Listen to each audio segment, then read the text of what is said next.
Bonjour à tous et bienvenue sur DigiSchool. Je m'appelle Camille, je suis votre professeure de lettres. Aujourd'hui ensemble, nous poursuivons notre lecture commentée de Madame Bovary de Flaubert avec une troisième vidéo d'analyse concernant le chapitre 8 de la troisième partie.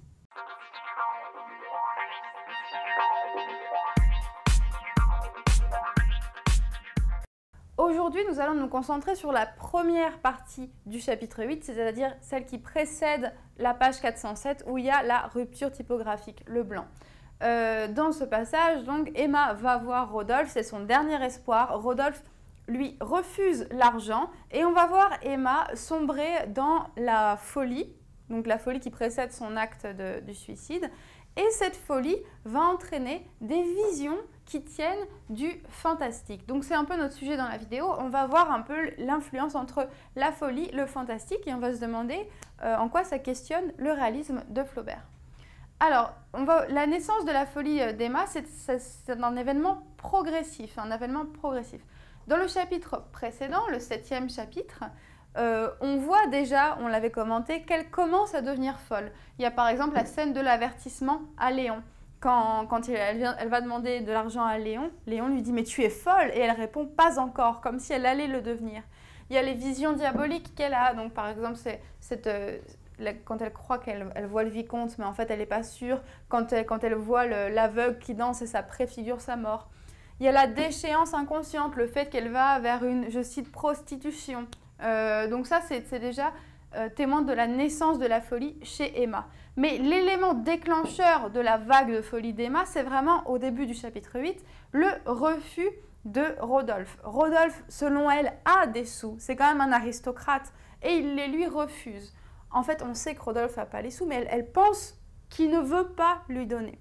S'ensuit un sentiment pour Emma d'injustice de genre. Elle dit « mais toi, tu es riche, toi, tu es libre, soi-disant, tu es un homme, donc tu fais ce que tu veux, et tu n'es pas mariée en plus, alors qu'elle, en tant que femme mariée, elle est dans l'impossibilité. » Sentiment d'injustice de genre et sentiment d'injustice sociale, parce que Rodolphe, c'est un aristocrate, il devrait avoir des sous.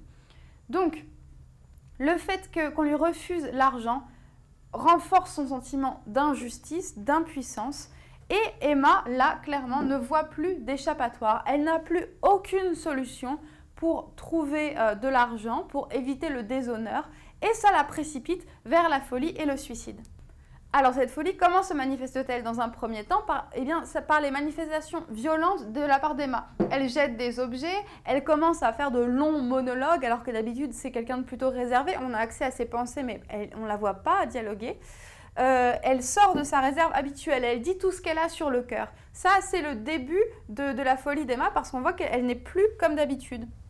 Mais après, surtout, elle sort de chez Rodolphe, et là, la folie arrive, et elle entraîne des visions fantastique. C'est-à-dire, normalement, Madame Bovary, c'est un livre réaliste. On nous décrit la réalité. Et là, tout à coup, la réalité qui est autour d'Emma va se transformer de manière fantastique. C'est plus plausible. Mais ce qu'on nous décrit, c'est ce qui se passe dans sa tête. Donc, page 404, les murs tremblaient, le plafond l'écrasait. Un sentiment d'oppression vraiment autour d'elle. Page 405, elle resta perdue de stupeur. Et n'ayant plus conscience d'elle-même que par le battement de ses artères, qu'elle croyait entendre s'échapper comme une assourdissante musique qui emplissait la campagne.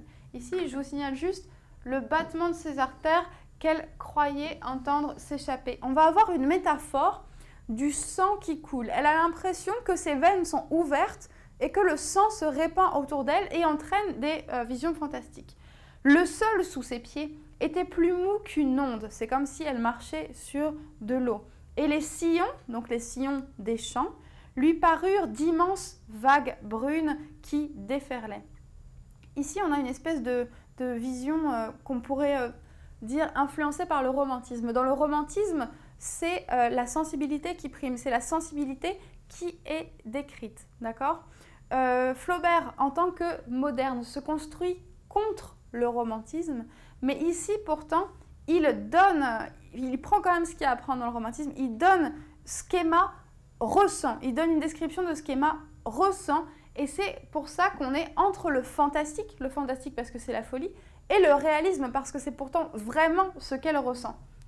La folie la prenait, elle eut peur et parvint à se ressaisir d'une manière confuse, il est vrai, car elle ne se rappelait plus la cause de son horrible état, c'est-à-dire la question d'argent. Elle a complètement oublié l'argent. Confusion des sentiments, naissance de la folie. Elle ne souffrait que de son amour et sentait son âme l'abandonner par ce souvenir.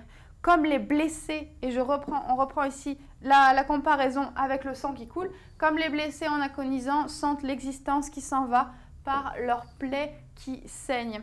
Donc elle sent son amour l'abandonner comme du sang, c'est la métaphore sous-entendue. Et ce sang qui s'écoule dans ces visions de folie vont devenir une véritable vision fantastique. C'est la suite du passage. Il lui sembla tout à coup que des globules couleur de feu éclataient dans l'air comme des balles fulminantes. Alors des globules, les globules comme les globules de sanguin bien sûr, couleur de feu, deuxième partie, éclataient dans l'air comme des balles fulminantes. Encore ce champ lexical du feu. On a ici un champ lexical de la rougeur qui répond à l'idée du sang qui s'échappait et qui va contraster, donc s'aplatissant et tourner pour aller se fondre sur la neige.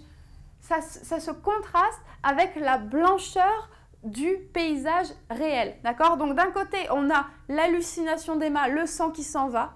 Elle voit des cercles rouges qui apparaissent et qui contrastent avec la neige.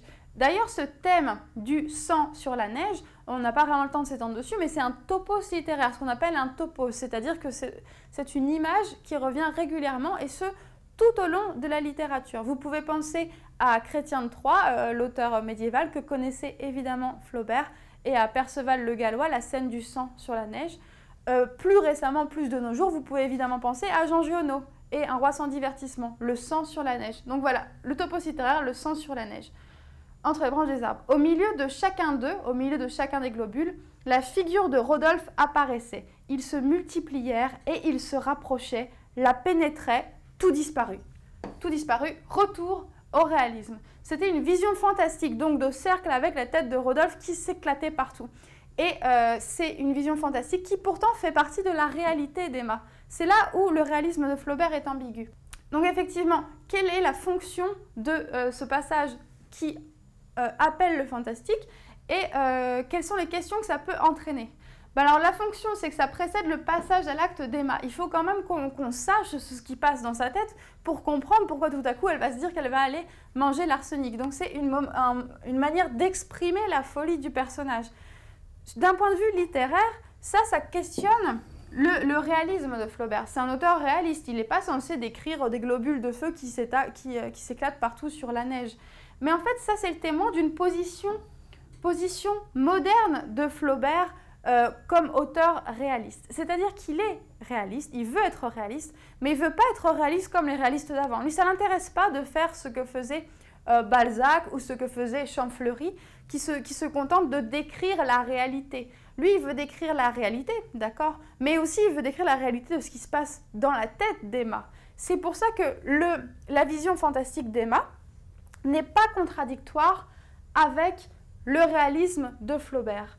En fait, ici, Flaubert a une position moderne, un auteur moderne, entre le romantisme qu'il décrit, mais dont il est l'héritier, et le rationalisme. Ces visions-là, complètement de la folie, le fantastique et tout, c'est issu du romantisme, mais ça a une explication rationnelle. Si c'est là, c'est bien parce qu'Emma est folle.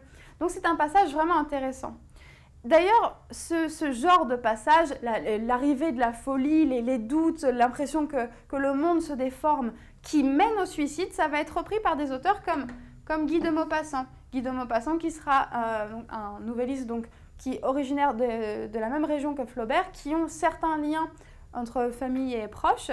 Et dans une nouvelle comme Le Horla, par exemple, parmi les plus célèbres, eh bien, on a une arrivée du fantastique qui entraîne la folie et à la fin qui entraîne le suicide. Donc voilà, ce passage chez Flaubert, où le fantastique n'est pas contradictoire avec le réalisme, ça va être repris chez certains autres auteurs. Voilà, c'est tout pour aujourd'hui. Merci d'avoir suivi cette vidéo. N'hésitez pas à consulter d'autres vidéos sur ce sujet et à très bientôt sur Gigi School.